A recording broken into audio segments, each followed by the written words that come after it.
Oline, and welcome to the Sacred Groves of Nemeta, the Sophianic School of Arts and Sciences. I'm offering this introductory message to answer a question.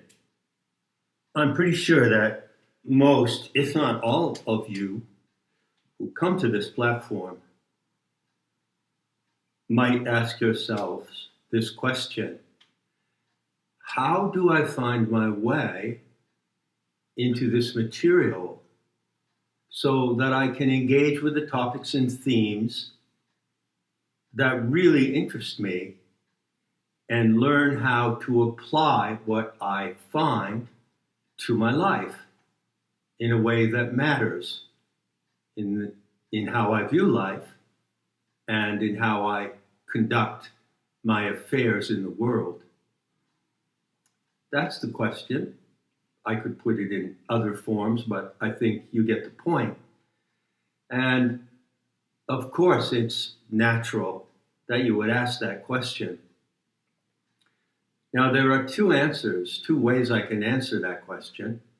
One is the short form, and the other is the long form.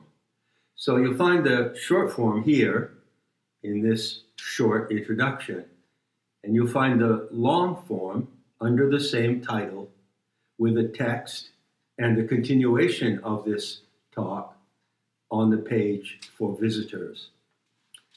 So the first thing that I can tell you about how I teach that will benefit you in approaching Nemeta is that I use a multifaceted or full spectrum method of delivery.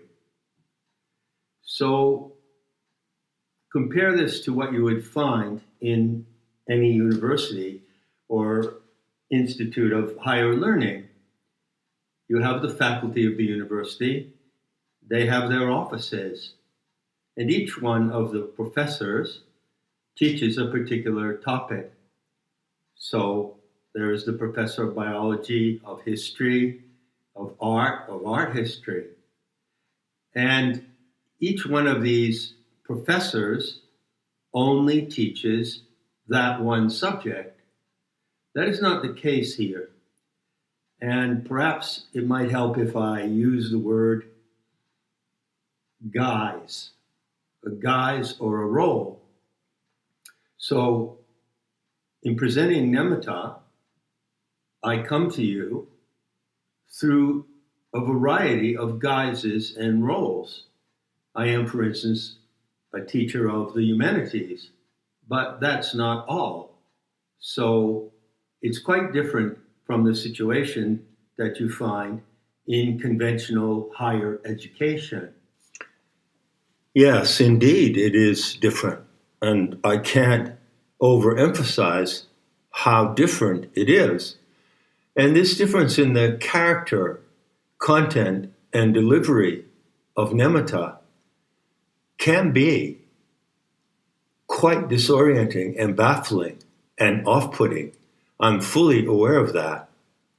Exactly for that reason, I'm attempting in this talk to make it easier for you who come to Nemeta to receive the material and make it to the best of your own benefit by explaining how that material is coming to you, the manner in which I am attempting to reach you. And this is really, really important to understand.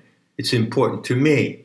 So I rely on your patience and your determination to follow what I'm going to say here in the preview and in the full talk available to registered visitors.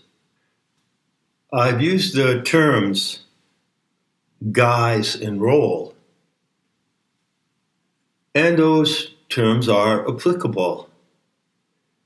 But it might be better if I introduced the concept of a stylistic identity.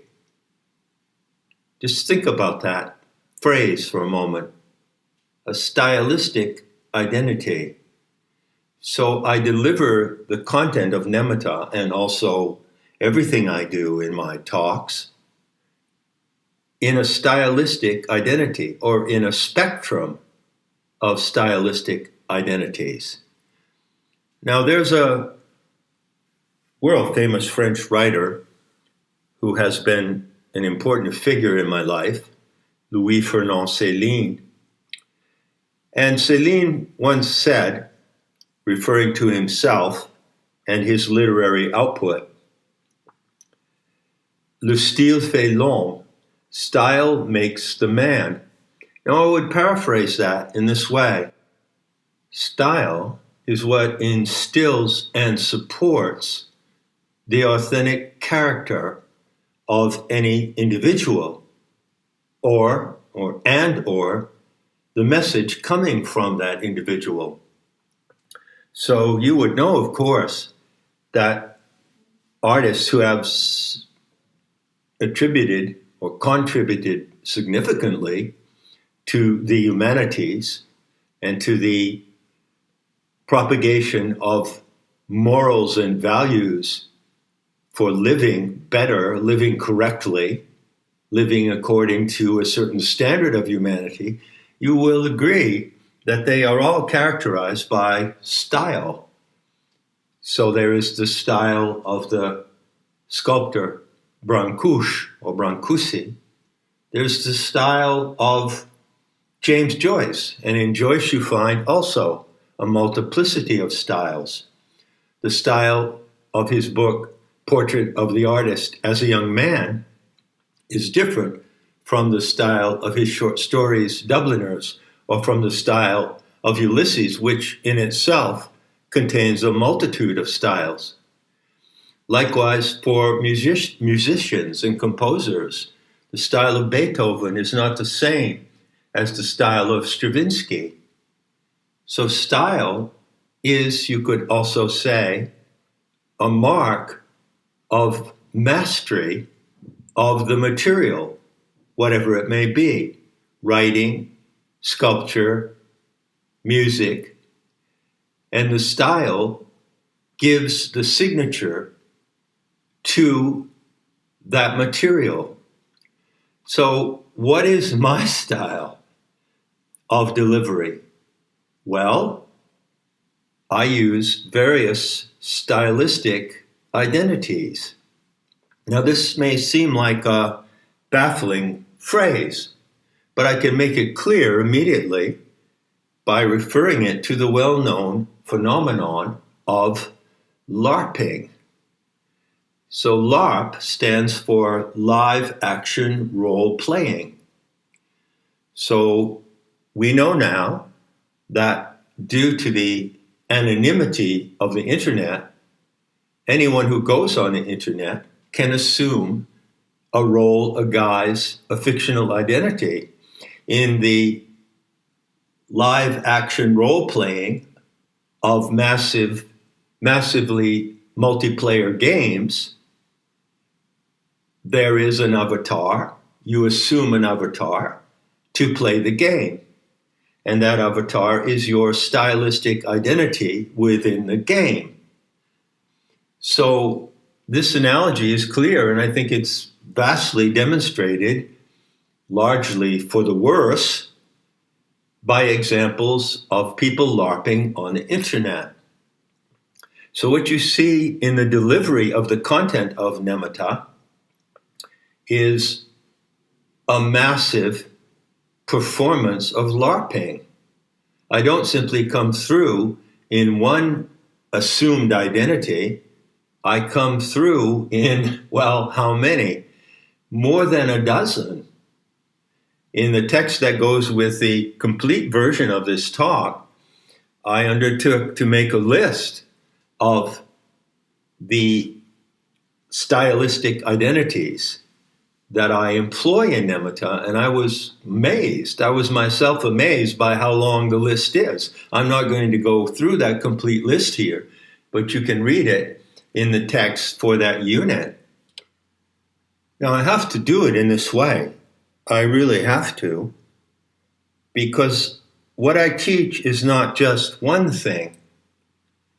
It is the unity and coherence of many things. So, for example, I'm looking at this extraordinary list I made.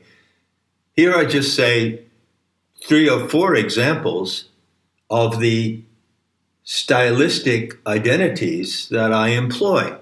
So on the one hand, I'm a self-taught scholar of the history of religions, philosophy, and occult and esoteric systems specialized in Gnosticism. So I'm a teacher of Gnosticism. Then again, I am also a beneficiary of modernism and of the modernist tradition in poetry, literature, and the arts. How many Gnostic scholars would also present themselves in that manner, in that role?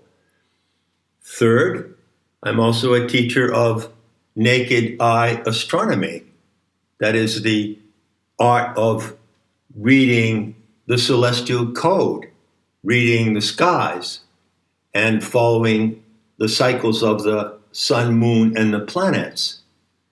And that guise or that role goes into another, which is the comparative mythologist specialized in sidereal mythology. Sidereal mythology is the specific genre that investigates myths associated with the observable constellations in the sky. And hold on, it gets worse. Or, depending on your capacity to listen, it may get better. I also come across as a kind of psychologist. More specifically, I teach applied noetics or cognitive psychology. And I have stated, and I stand strongly by this statement, that the living gnosis today is primarily a system of applied noetics. Finally, as I say, I'm just cherry picking a few examples from the long list. I present myself as a terton or a treasure finder. This word terton comes from Tibetan Buddhism. So in that specific role, in that specific technique of delivery, if you will, I present myself as the treasure finder of the Terma of Gaia awakening. And that stylistic identity, again, goes to another one. And this is a rather humorous example of the spectrum of my LARPing. And that would be the role of a Zen heretic, Lama Lovemut, the founder of Dog Zen. And so I come across in that role as a critic of Buddhism in all its shapes and flavors. And that LARPing role goes to another, which is the exponent of the Maitreya process. So I don't pretend to be the Maitreya, but I may as well be, or you may as well be also, if you know what the Maitreya process is. So you see, this is just, I'm just skimming or scanning over the full list. And I realize that the mercurial character of what I do, the role shifting or shape shifting in my delivery, can be disorienting or off-putting. I admit that. I am constantly aware of that, but I do it anyway. It's the only way I can deliver the abundance of what I have to teach. So I'll conclude this preview here, and if you so desire, you can go and hear the full talk at Nemeta, and you can look at the text where I list, how many of them are there? I don't know. More than a dozen of these stylistic identities. And I also talk about the really important subject of the 5 master metaphors that are my main tools, my primary tools for delivering the content that you find on Nemeta. So I will see you over there.